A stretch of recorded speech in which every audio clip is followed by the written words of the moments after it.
A história da viúva de Naim, ela é contada no livro de Lucas, no capítulo 7, no versículo 11. E a história diz que Jesus vinha de Cafarnaum e no caminho, indo para a cidade de Naim, ele encontra uma viúva com uma comitiva de pessoas vindo de Naim, saindo pelos portões de Naim, indo num velório onde uma viúva estava enterrando o seu único filho que havia morrido. E Jesus ali se compadece da viúva e ressuscita o rapaz.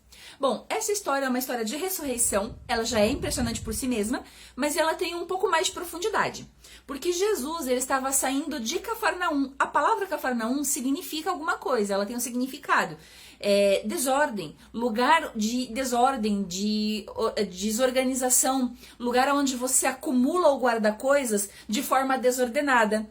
E a viúva e a comitiva do velório estavam saindo de Naim.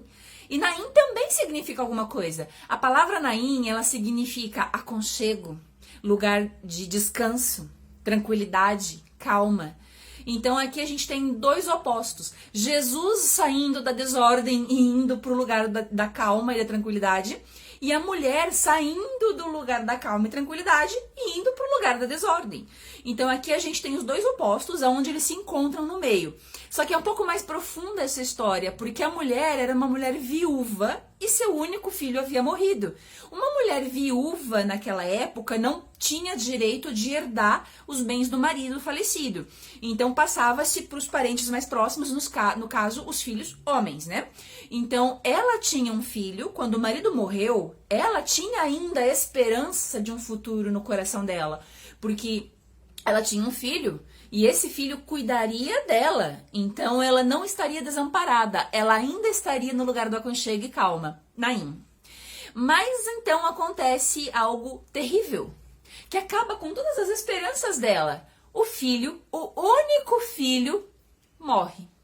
E ela se vê então, aonde ela morava num lugar de calma e tranquilidade, de aconchego, ela se vê então em uma situação inimaginável naquela posição dela.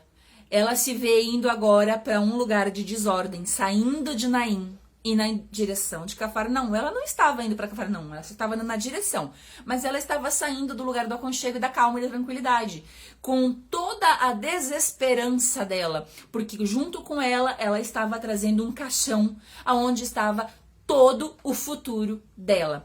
Uma mulher viúva naquela época e sem filhos, ela era desamparada totalmente pela sociedade, ela estaria à mercê, ela não poderia herdar a casa onde ela morava, ela não poderia ficar com nada.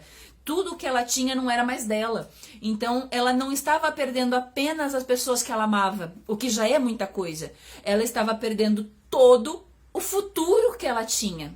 Tudo o que ela havia construído caiu naquele momento. Ela não existia mais perspectiva de futuro para ela. Uma mulher que tinha tudo. Ela tinha um aconchego, ela tinha calma, ela tinha tranquilidade, ela tinha um marido, ela tinha um filho homem que continuaria os negócios do marido. Mesmo ela tendo perdido o marido, ela ainda tinha esperança, ela ainda continuava, ela ainda conseguia continuar com o que sobrou, que seria o filho. Mas agora não havia mais nada. Só que, enquanto ela vinha com uma comitiva chorando num velório, do outro lado vinha uma outra comitiva, uma grande multidão, que é o que o texto diz, junto com Jesus. E Jesus era a própria vida naquele momento. Ele estava andando numa comitiva de festa e no caminho ele encontra uma comitiva de dor, pranto e agonia. E ele se compadece dessa situação dessa viúva. Ela não pediu para que o filho fosse ressuscitado, o próprio Jesus quis isso. E ele ressuscita o menino, só que ele faz um ato muito interessante antes, que também é importante a gente ressaltar. Ele toca no caixão. Naquela época, uma pessoa tocar num caixão de um falecido, ou então tocar no próprio falecido, a pessoa se contaminaria. Para a sociedade da época, qualquer pessoa que encostasse ali seria contaminada e teria que passar por um processo de descontaminação por 7 dias para então poder voltar à sociedade. Então, não poderia entrar em templos, não poderia conversar, não poderia ser tocado por outras pessoas. Então, ali a gente tem uma outra situação. Um homem como Jesus, que era considerado para eles como um profeta, como um homem santo, como alguém de um rabino, e ele vai lá e toca no caixão, por vontade própria. O que ele fez? Ele, para a sociedade daquele momento, ele contaminou-se. Então ali ele cria uma situação da onde ele mesmo vai sair depois, porque um homem santo tocou no caixão e agora ele é santo ainda, mas ele faz um impossível naquele momento, porque muitas das pessoas que estavam nas duas comitivas, e era uma multidão muito grande, ficaram com a pulga atrás da orelha. Será que esse homem é santo? Porque agora ele tocou num caixão, tá contaminado, né? Mas ele faz o impossível, ele ressuscita o menino. E o que acontece com a multidão? As mesmas pessoas que provavelmente naquele momento em que ele tocou no caixão duvidaram da possibilidade de Jesus ser realmente o Cristo, de Jesus realmente ser um homem santo, aquele momento, aquelas pessoas que duvidaram dele naquele momento, agora louvavam, engrandeciam e falavam, ele realmente é um profeta, ele realmente é um homem santo, porque ele ressuscitou o rapaz. Também Jesus mostrando para a sociedade que aquela viúva que era desamparada, que estava saindo do lugar do aconchego, que não tinha mais dignidade nenhuma para aquela sociedade, aquela mulher agora também voltava para aquela posição, para o aconchego, para o lugar de tranquilidade, com o seu filho vivo, com futuro, ela ainda teria futuro na vida dela. E mais do que isso, ela volta com louvor e glória, porque a história foi contada com o filho dela sendo ressuscitado. Então todas as pessoas a partir daquele momento admiravam ela, admiravam o filho dela.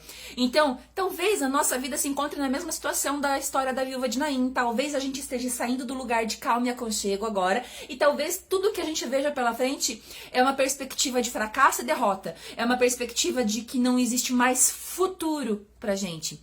No entanto, nós temos ao nosso lado o rei da vida. Um simples toque dele pode mudar toda a situação, pode fazer com que haja ressurreição dos nossos sonhos, mas é muito mais do que ressuscitar sonhos, é futuro. Hoje, a palavra que nós temos aqui é que Jesus tem um futuro garantido para aqueles que nele creem.